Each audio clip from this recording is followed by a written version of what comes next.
আমার আল্লাহ বলে, ওরে বান্দা বান্দি,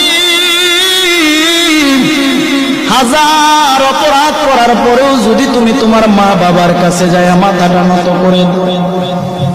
তোমার মা বাবা তোমার হাজার অপরাধ ভুলে গিয়া তোমাকে সন্তান বলে কোলে টান দিয়া নেয়,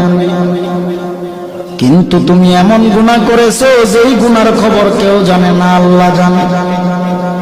আল্লাহ বলে, ওরে বান্দা বান্দি, আমি আল্লাহর 100 ভাগ মায়া,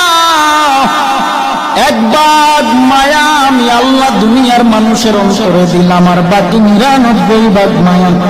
আমি আল্লাহ গায়বী খাজানায় রেখে দিলাম। তুই তোর সবার কাছে তুই হাজার অপরাধ করার পরেও যখন তওবা করে চোখের পানি ছেড়ে আমি আল্লাহর দরবারে 1 জাররা পরিমাণ চোখের পানি ছেড়ে